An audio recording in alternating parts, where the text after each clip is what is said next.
All right, Thiago, what do you have for us? Tell us more about this TED Talk. It's called How to Write Less But Say More. And the speaker is a journalist. I think his name is 𝗘𝗣𝗜𝗦𝗢, I believe. And basically this is about delivering smart content that is useful, that is informative, as humanly fast as possible. Because the point he makes here is that, yes, even though nowadays people's attention spans are a little bit shorter, people still want good quality information. And he said that when his team started to apply this strategy called smart brevity, they started to have a lot of business, their business started to succeed.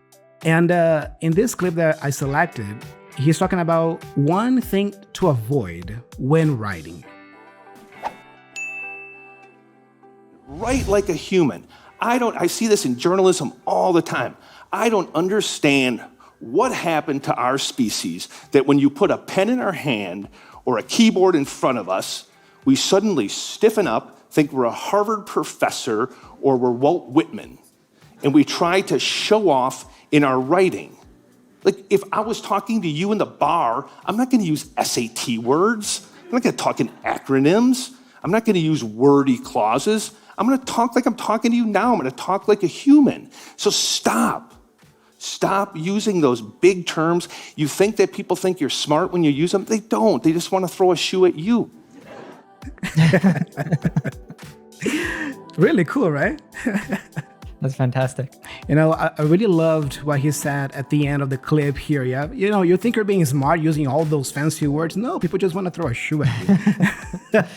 That was really cool. I've met so many English learners that do this as well, because it's basically that you think that you'll sound like you're maybe not smarter, but you'll sound more fluent, you'll sound more native-like if you use really advanced words. But if you think about it, it's good to think about your own native language and how you speak with your friends. And even with your work colleagues, you're probably not using that really fancy, elegant language. While in writing, like oftentimes, depending on the type of writing you're doing, those can be appropriate. It is good to keep in mind that some of that more flowery language might not suit you if you're having a casual conversation, like he said at the bar. Maybe the person will want to throw a shoe at you. So I don't think that's actually the case, but it can make you sound unnatural, right? Yeah, for sure. So vocabulary here, he uses stiffen up. He says that when we get a pen in our hands, we suddenly stiffen up. Mm-hmm. What does that mean, to stiffen up? That might be an emotional response that it's like you freeze, you go stiff. If something's stiff, it doesn't move. It's not very flexible. So when you stiffen up, you become stiff, which happens oftentimes if we're afraid. This happens to English learners a lot. They might say that they freeze up, but you could also say that you stiffen up when you get in a conversation and you lose the words that are in your head. And I guess in this context of writing, because he talks about being a professor and everything, I guess he's referring also to losing your human quality when communicating, right? You sound robotic. Yeah, you get so stiffened up that you sound robotic in your writing, in your communication. And he mentions a person here called Walt Whitman. I imagine he was a writer. Is that correct? I believe he's a famous poet, but it's been a long time since my high school English classes, so I don't know. We might need to fact check that, but if I'm not mistaken. And he talks about showing off, right? Because we stiffen up, we try to be a Harvard professor or Walt Whitman. And we try to show off in our writing. When you show off, you try to maybe brag about yourself or show how cool you are, how smart you are. But this is kind of a disapproving term. You do that in a way that makes you come across as arrogant. And nobody likes that. Nobody likes that kind of person. You show off. Something I noticed was interesting there was he said, if I was talking to you in the bar, and it's interesting he used in here because usually if any learners have studied this a lot, the in, on, at, that most learners dread, then you usually think like at the bar, right? It's a locale, it's a small place. So usually you think, I'll meet you, like, Thiago, after work, I'm gonna meet you at the bar, right? So he says in the bar here because it's, I believe at least he's thinking like inside the bar. So we're inside the bar having a drink, talking, right? So if you want to be literal about that, like you are inside, you can use in. And he talks about SAT words. I'm not going to use SAT words if I'm talking to you in the bar. What is SAT, Ethan? Yeah, so this is one of the standardized tests that we take in the United States that universities will look at. It's one of the things that they look at for letting you enter into the institution. Generally, when you apply for college, you need to do the SAT or the ACT. That's what I took. It usually depends on the state. One of the two is more popular. And these are just standardized tests that cover like all the knowledge that you should have gotten from your schooling. They look at the score on those. Usually you'll have to do like an essay or an application, maybe even interview and things like this. So again, something that would be really important to have good writing if you're planning on applying to an American university. And well, if he's saying that he's not going to use SAT words in the bar, I imagine that he's talking about fancy words or really advanced words, right? Right. Back when I was taking English in high school, I had to read authors like Walt Whitman, To Kill a Mockingbird, any of these really famous American literature, right? You, in these English classes, also are learning very advanced vocabulary. The same, I'm sure, as if you're taking Portuguese classes when you're in high school in Brazil, or Spanish classes when you're in high school in Spain. Any of these places, when you're at that age, they make you memorize lists of very advanced vocabulary, right? So on the SAT, there might be, I didn't take the SAT, but I imagine there's multiple choice exams where, they might say this word, what's the definition of this word? And it's some very fancy word that you would never use with your friends at the bar, but that they want you to know anyway. And he also says that he's not going to talk in acronyms. An acronym is usually an abbreviation. Like, SAT is an acronym that stands for something. MTV is another acronym, music, television, so that's what an acronym is. It's a series of letters that mean a larger phrase. ASAP. ASAP. As soon as possible. That's great. Or ASAP.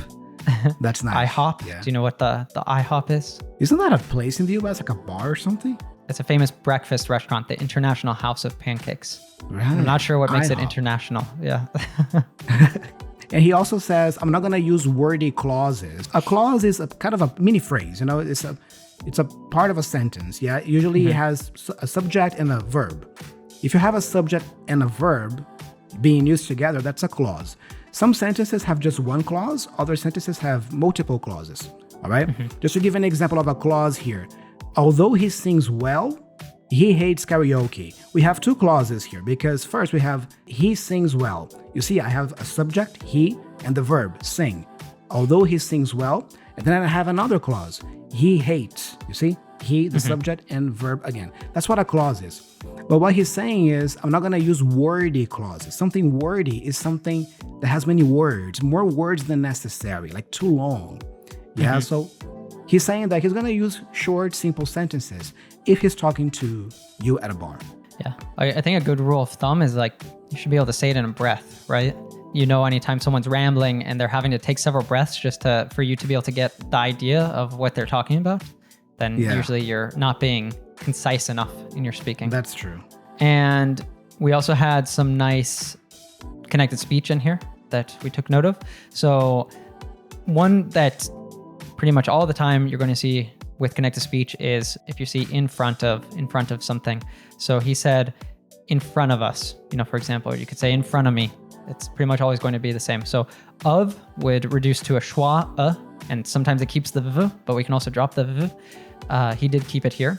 And it connects to us, so it becomes of us, and then the T in the front drops, or the T in front drops, so it becomes front of us, in front of us. So in front of us, in front of me, in front of them. You can practice drilling this over and over again because it's always going to be the same.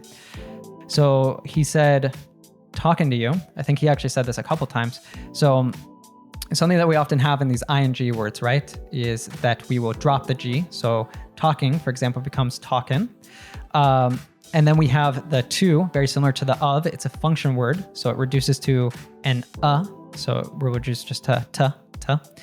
And we have an American T that happens there with talking to you. So the T in to actually becomes a d. So talking to you. You talking to me? That's a great movie, right? Taxi driver, right? Yeah. You talking to me? You talking to me? Classic line. We have a really great one here because he says several times also, I'm going to, but he didn't say a single time, I'm going to, I believe. I'm going to talk like I'm talking to you now. I'm going to talk like a human. So we have three options. Anytime we see I'm going to, most learners know I'm gonna, Almost every learner has already learned gonna, right? But of course, as the language evolves, we keep reducing more and more. We all know that Americans are very lazy, right? And this comes to our speaking too. So we, instead of saying I'm gonna, we'll say I'm gonna. And even now, sometimes you can hear this in different songs. You can hear it in series and everything. We'll reduce it all the way to just I'ma. Like, I'm gonna grab a drink at the bar after. Thiago, do you want to join me? Or I'm gonna grab a drink at the bar. You want to join me? Yeah, I really like that. You know, especially the I'm gonna grab. I'm gonna. Hey, so this is the end of this lesson, but if you enjoyed learning English vocabulary and pronunciation with it, you should know that this clip was just a part of an episode of the Real Life English podcast. And we release a new episode every week.